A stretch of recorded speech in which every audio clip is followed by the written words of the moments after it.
ఈరోజు వంశీ అరెస్ట్ తెలుగు రాష్ట్ర రాజకీయాల్లో ఎంత సంచలనం సృష్టించిందో మనకు తెలుసు. ఎస్పెషల్లీ ఏపీ రాజకీయాల్లో ఈరోజు వంశీ అరెస్ట్ అనేది మాత్రం నిజంగానే హాట్ టాపిక్ అయింది. దాంట్లో ఎలాంటి సందేహం లేదు. సో ఏదైతే ఏ స్థాయిలో అయితే వంశీ అరెస్ట్ సంబంధించి ఒక చర్చ జరుగుతూ ఉందో, నెక్స్ట్ అదే స్థాయిలో కొడాలి నాని అరెస్ట్తో సహా దేవినేని అవినాష్ అరెస్ట్ కూడా ఖాయమనే చర్చ జరుగుతోంది. ఒకవైపు చూసినట్లయితే సోమిరెడ్డి చంద్రమోహన్ రెడ్డి లాంటి వాళ్ళు, ఇంకోవైపు చూస్తే బుద్ధా వెంకన్న లాంటి వాళ్ళు కూడా ప్రెస్ మీట్లు పెట్టి ఇలాంటి హింటే ఇస్తూ ఉన్నారు.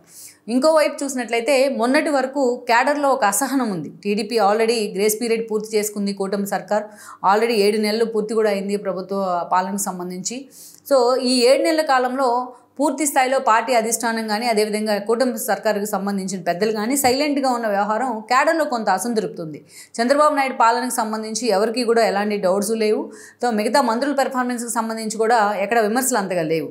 సో ఇప్పుడిప్పుడే ఏపీ పూర్తి స్థాయిలో అటు కేంద్రం నుంచి నిధులు రావడం కానీ, అమరావతి దగ్గర నుంచి మిగతా అంశాల్లో రైల్వే జోన్ శంకుస్థాపనలు కానీ, ఇక ఎస్పెషల్లీ పోలవరం నిర్వాసితులకు అకౌంట్లో డబ్బులు పడతాం కానీ, ఇలాంటి అంశాలన్నీ కూడా ఒక సానుకూల వాతావరణాన్ని అయితే క్రియేట్ చేస్తున్నాయి. 5 ఏళ్ల పరిపాలన నుంచి, 5 ఏళ్ల విధ్వంసం నుంచి ఈ రోజున ఇప్పుడిప్పుడే ప్రజలు కోలుకునే ప్రయత్నం చేస్తూ ఉన్నారు. అయితే ఈ క్రమంలోనే చంద్రబాబు నాయుడు ఎంత పాలన మీద దృష్టి పెట్టినప్పటికీ అదే స్థాయిలో నేను వెండెట్టా పాలిటిక్స్కి వెళ్ళను, అధికారికంగా ఉంటేనే కేసులు నమోదు చేస్తారని చెప్పి అటు లోకేష్ లాంటి వాళ్ళు చెప్తున్నప్పటికీ బట్ క్యాడర్లో మాత్రం ఈ విషయంలో ఒక అసంతృప్తి, ఒక అసహనం ఉందన్నమాట అనేది అయితే వాస్తవం.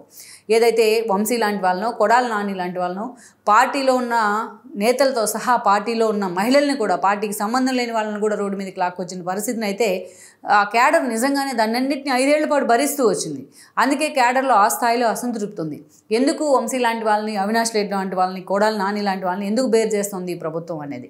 కానీ ఇక్కడ ఒక్కసారి మనం గమనించినట్లయితే అధికారంలోకి రాకముందు ఎప్పుడు కూడా లోకేష్ పాదయాత్రలో చాలాసార్లు రెడ్ బుక్ గురించి మాట్లాడుతూ ఉండేవాళ్ళు. ఎవరైతే టీడీపీ క్యాడర్ని ఇబ్బంది పెట్టిన వాళ్ళందరినీ, అధికారులు అయినా సరే, పొలిటీషియన్స్ అయినా సరే, ఆ రెడ్ బుక్లో నేను రాసుకుంటున్నానంటూ ఆయన ఎక్కడికి వెళ్ళినా రెడ్ బుక్ను చూపిస్తూ మాట్లాడేవాళ్ళు.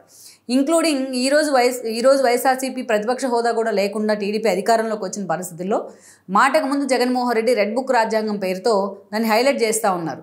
కానీ లోకేష్ ఎక్కడికి వెళ్ళినా చెప్తున్న మాట ఏంటంటే, అధికారికంగా అది ఎంతటి వాళ్ళైనా సరే అధికారికంగా వాళ్ళు అవినీతి చేసినట్టు, అక్రమాలు చేసినట్టు ఆధారాలు దొరికితే, తప్పు చేసినట్టు మేము జైల్లో పెడతానికో, కేసులు పెడతానికో మేము సిద్ధంగానే ఉన్నామని చెప్పి కూడా ఆయన ఎప్పుడూ చెప్తానే ఉన్నారు. అందుకే ఆ స్థాయిలో 1 by 1 ఇష్యూస్ మీద ఫోకస్ పెడతానికే ఈరోజు కూటమి ప్రభుత్వానికి ఇన్నాళ్ళు పట్టిందని మనం అనుకోవచ్చు. ఈ క్రమంలోనే ఈ స్థాయిలో ఉన్న ఒక అసహనం కావచ్చు, ఒక అసంతృప్తి కావచ్చు, వంశీ అరెస్ట్ తర్వాత కొంత సద్దుమణిగిన మాట అయితే వాస్తవం ఈ రోజున. సో వంశీ లాంటి ఒక కీలక వ్యక్తి ఈరోజు అరెస్ట్ అయ్యారు కాబట్టి ఇక అదే స్థాయిలో నెక్స్ట్ అరెస్టులు కూడా ఉండబోతున్నాయి. నెక్స్ట్ చంద్రబాబు నాయుడు మూవ్ ఉండబోతుంది అనేది ఈరోజు ఆ పార్టీలోనే కాదు, టీడీపీ అభిమానించే వాళ్ళందరిలో కూడా జరుగుతున్న చర్చ ఇది.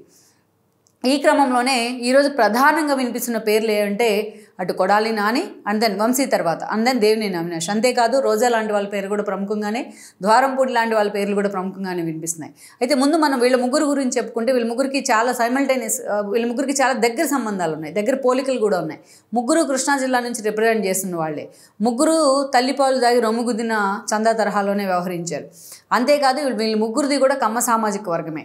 ఈరోజు చాలామంది చెప్తున్న మాట ఏంటంటే ఆ సామాజిక వర్గాన్ని అడ్డం పెట్టుకునే జగన్మోహన్ రెడ్డి వీళ్ళతో ఒక గేమ్ ప్లాన్ తెర మీదకి తీసుకొచ్చారు 5 ఏళ్ల పాటు. జగన్మోహన్ రెడ్డి స్కిన్ సేవ్ చేయడం కోసం అదే సామాజిక వర్గం రిప్రజెంట్ చేస్తున్న చంద్రబాబు నాయుడిని కానీ, అదే సామాజిక వర్గాన్ని రిప్రజెంట్ చేస్తున్న లోకేష్ మీద కానీ అదే స్థాయిలో వాళ్ళు రెచ్చిపోయేవాళ్ళు. అటు మహిళలు ఉన్నారా, ఇంకొకరు ఉన్నారా అన్న తేడా లేకుండా మాట్లాడుతూ పూర్తి స్థాయిలో బట్టలు చించుకుని మరీ రోడ్డు ఎక్కే ప్రయత్నం చేసేవాళ్ళు. ఒక కామన్ మెన్ సైతం, పెద్దగా చదువుకోలేని కామన్ మెన్ సైతం వీళ్ళ భాషని, వీళ్ళ బాడీ లాంగ్వేజ్ని అంత స్థాయిలో అసహించుకున్నారంటే 5 ఏళ్ల పాటు ఒక పొలిటీషియన్స్ ఎలా ఉండకూడదు అనడానికి వీళ్ళు ఒక ప్రత్యక్ష ఉదాహరణ అని చెప్పడంలో కూడా ఎలాంటి సందేహం లేదు.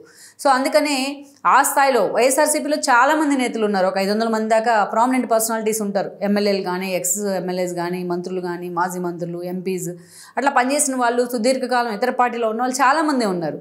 కానీ ఎప్పుడు కూడా జనాల నోరులో నానుతున్న వాళ్ళు, ఎప్పుడు వైఎస్ఆర్సీపీ ఈరోజు ఈ స్థాయిలో 11 సీట్లకే పరిమితం చేసిన వాళ్ళు ఒక పిడికడు మందే ఉన్నారు. అందులో ముందు వరుసలో ఉండేది ఒక కొడాలి నాని, ఒక వంశీ, ఒక అవినాష్, అండ్ దెన్ ఒక రోజా, ఒక ద్వారంపూడి చంద్రశేఖర్ రెడ్డి లాంటి వాళ్ళు. అంటే అది ఆశ్చర్యం కూడా కాదు. సో ఆ స్థాయిలో వీళ్ళు రెచ్చిపోయిన తీరు మాత్రం ఎప్పటికీ కూడా ఏపీ రాజకీయాలు ఉన్నంతకాలం వీళ్ళు ఇలాంటి పేర్లు ఎప్పుడు కూడా గుర్తునే ఉంటాయి. ఎలా పాలిటిక్స్ చేయకూడదు, ఎలా నోరు అడ్డు ఆపు లేకుండా మాట్లాడకూడదు అనడానికి ఒక ప్రత్యక్ష ఉదాహరణగా వీళ్ళే చూపించొచ్చుకోవడం మనం ఫ్యూచర్ జనరేషన్స్కి. అలా అందుకే ఈరోజు ఒక్కసారి వంశీ అరెస్ట్ అనడంతోనే నిజంగానే అటు కొడాలి నాని కానీ దేవినేని అవినాష్ కానీ కొడాలి నాని అనుచరులు కానీ అవినాష్ అనుచరులు కానీ ఉలిక్కి పడతా ఉన్నారు. ఈ రోజున చూసినట్లయితే ఆషామాషి వ్యవహారం ఏం కాదు వంశీని అరెస్ట్ చేయడము అనేది. ఎందుకంటే వంశీ ఫస్ట్ ఆఫ్ ఆల్ కూటమి ప్రభుత్వం ఏర్పడిన తర్వాత ఆల్రెడీ తన తల్లిని అవమానించిన వాళ్ళని వదిలిపెట్టే ప్రసక్తే లేదంటూ కూడా గన్నవరం వేదికగానే తన పాదయాత్ర బహిరంగ సభలో లోకేష్ సవాల్ చేయడం జరిగింది. ఈ క్రమంలోనే వంశీ మీద కూడా అదే స్థాయిలో ఫోకస్ పెట్టారన్నది ఒక మాట. ఫోకస్ పెడితే ప్రభుత్వం ఏర్పడిన వెంటనే అరెస్ట్ చేయాల్సి ఉంటుంది. కానీ ఈరోజు ఆధారాలు దొరికేంత వరకు కూడా వెయిట్ చేస్తూ వచ్చారు. ప్రత్యేకించి ఈరోజు గన్నవరంలో టీడీపీ ఆఫీస్ తగలబెట్టిన కేసులో వంశీ ప్రధాన ముద్దాయిగా ఉన్నారు. ఆయన్ని ఈరోజు అరెస్ట్ చేశారు ఆ కేసులో. ఇక సత్యవర్ధన్ లాంటి వాళ్ళు కిడ్నాప్ కావచ్చు, కీలక అంశాలు. ఇక ఆయన మీద కావాలనుకుంటే ఒక సంకల్ప సిద్ధి స్కామ్ ఉంది, చాలా ఇట్లాంటివి చాలా ఉన్నాయి. వంశీ భూ ఆక్రమణల కేసులు ఉన్నాయి. ఇవన్నిటికంటే ఎక్కువగా ఫోకస్గా ఈరోజు టీడీపీ సీరియస్ ఫోకస్ పెట్టింది గన్నవరం పార్టీ ఆఫీస్ తగలబెట్టిన కేసే. మరి ఈ మిగతా కేసులు కూడా ఆయన మీద పూర్తి స్థాయిలో ఉన్న కేసులు అన్నింటినీ కూడా పూర్తి స్థాయిలో ఒక కొలికి తేవాలని కూడా కూటమి సర్కారు భావిస్తోంది. ప్రజెంట్ రిమాండ్లో ఉన్నారు. రిమాండ్ అయిపోయిన తర్వాత ఆయన భవిష్యత్ కార్యాచరణ ఎలా ఉంటుంది, పోలీసులు ఆయన కస్టడీ కోరుతూ ఉన్నారు, దానికి సంబంధించి ఎలా ఉండబోతుంది అన్నది అయితే ఇంకా కొంత వెయిట్ చేసే అవకాశం ఉంటుంది ఆ సమాచారం పూర్తి స్థాయిలో రావడానికి. అదే అక్కడి నుంచి మనం చూసినట్లయితే ఈరోజు నెక్స్ట్ ప్రముఖంగా వినిపిస్తున్న పేరు ఏంటంటే వంశీ తర్వాత కొడాలి నాని పేరే. ఆ స్థాయిలో కొడాలి నాని టార్గెట్ అవడానికి ఎన్నో కారణాలు ఉన్నాయి. ఈ కొడాలి నాని టీడీపీ నుంచే రాజకీయ భిక్ష పొందాడు. ఆయన టీడీపీ నుంచే ఆయనకు బీఫామ్ వచ్చింది. చంద్రబాబు నాయుడు తన స్వహస్తాలతో కొడాలి నానికి బీఫామ్ ఇచ్చారు, ఎన్టీఆర్ లాంటి వాళ్ళు కోరిన విధంగానే. ఆ స్థాయిలో పార్టీ నుంచి బీఫామ్ వస్తే ఒక ఐడెంటిటీ, కొడాలి నాని అనే ఒక సామాన్య కార్యకర్తకు ఒక ఐడెంటిటీ, అది కూడా గుడివాడ లాంటి కాన్స్టిట్యున్సీ నుంచి. నందమూరి ఫ్యామిలీకి ఎంతో కలిసి వచ్చిన సీట్ అది, ఒక సెంటిమెంట్, ఒక బేస్ ఉన్న సీట్ అది గుడివాడ. అటు హరికృష్ణకైనా ఇటు ఎన్టీఆర్కైనా అలాంటి గుడివాడ సీట్ను ఎన్టీఆర్ లాంటి వాళ్ళు కోరిన కారణంగానే చంద్రబాబు నాయుడు వాళ్ళకి ఇవ్వడం జరిగింది. కానీ కొంతకాలం ఆయన టీడీపీలో ఉన్నారు. 2009 ఎన్నికల్లో గెలిచిన తర్వాత 2014 ఎన్నికలకు వచ్చేటప్పటికే జగన్మోహన్ రెడ్డి పంచం చేరే ప్రయత్నం చేశారు. ఆయన 14 ఎన్నికలకు ముందు వెళ్ళిపోయారు. జూనియర్ ఎన్టీఆర్ కూడా అట్లాంటి వాళ్ళని ఆపే ప్రయత్నం చేయలేదు టీడీపీలో. అప్పటికే జూనియర్కి పార్టీకి విభేదాలు వచ్చాయి కాబట్టి. 14 నుంచి 19 వరకు పార్టీ అధికారంలో లేకపోయినా ఆ స్థాయిలో కొడాలి నాని రెచ్చిపోయేవాళ్ళు, తన నోటికి అడ్డే ఆపేయలేదన్నట్టుగా నెచ్చిపోయేవాళ్ళు. అక్కడి నుంచి చూస్తే మనం చూసినట్లయితే 2019 ఎన్నికల్లో మరోసారి గుడివాడ టికెట్ దక్కించుకుని ఎమ్మెల్యే కావడం జరిగింది.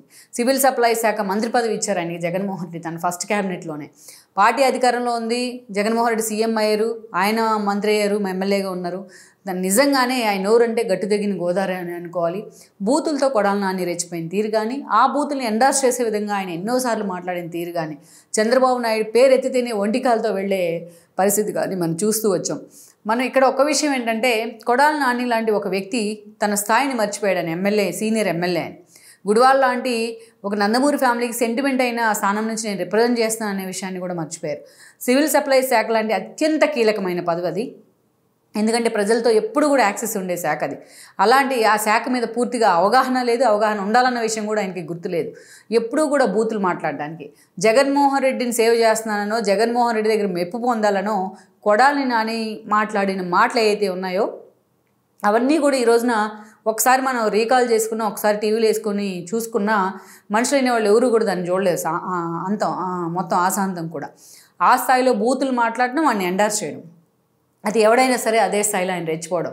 5 ఏళ్ల పాటు కొడాలి నాని తన శాఖ మీద ఎంత ఫోకస్ పెట్టారు, తన కాన్స్టిట్యున్సీ మీద ఎంత ఫోకస్ పెట్టారనే దానికన్నా ఎక్కువగా కొత్త బూతులను ఇంట్రడ్యూస్ చేయడంలో ఆయన నిజంగానే అవార్డు ఇవ్వచ్చు అనుకోవాలి.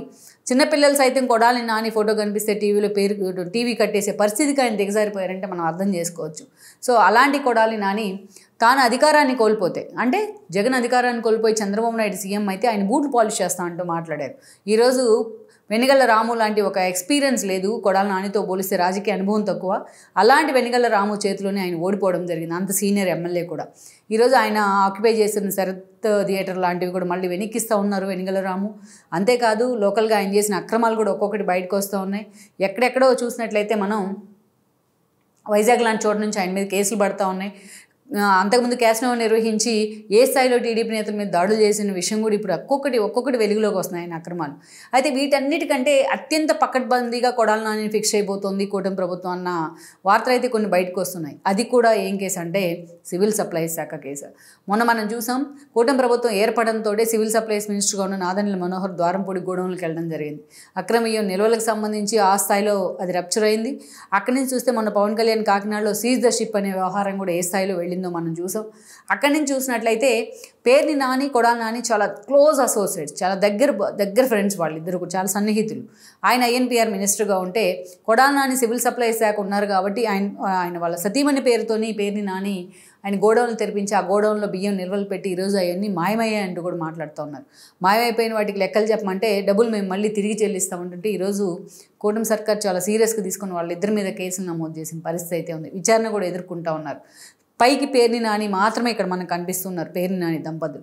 కానీ అసలు ఫైర్ చేయబోతుంది కొడాలి నానిని అనేది కూటమి నుంచి వస్తున్న సమాచారం ప్రభుత్వం వైపు నుంచి.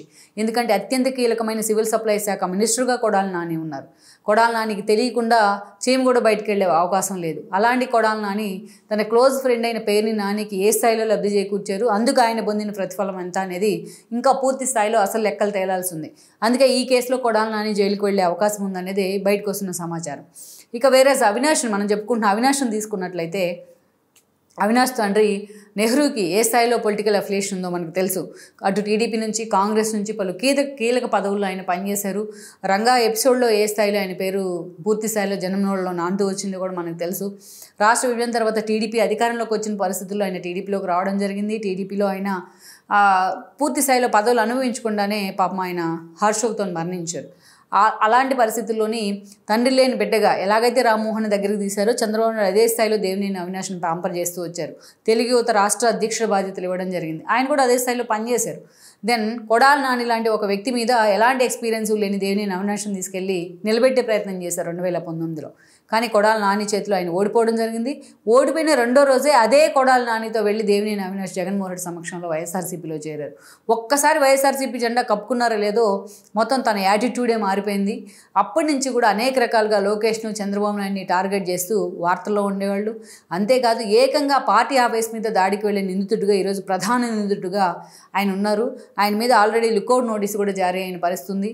మాజీ టీడీపీ నేతలు, తన తండ్రికి సన్నిహితులైన టీడీపీ నేతలతో రాయబారం నడిపిస్తూ ఉన్నా ఈరోజు అటు లోకేష్ కానీ చంద్రబాబు నాయుడు కానీ కన్విన్స్ అయ్యే సిచ్యువేషన్లో అయితే లేరు. రేపో మాపో దేవినేని అరెస్ట్ అనే ప్రచారం కూడా ఉంది. ఆల్మోస్ట్ అది ఎగ్జిక్యూట్ కూడా చేయబోతోంది. పార్టీ చాలా సీరియస్గా తీసుకుంది. పార్టీ వైపు నుంచి ఈ ఇష్యూలో మాత్రం పార్టీ ఆఫీస్ మీద దాడి, అక్కడ ఎంప్లాయీస్ తలలు పగలగొట్టిన పరిస్థితి ఉంది.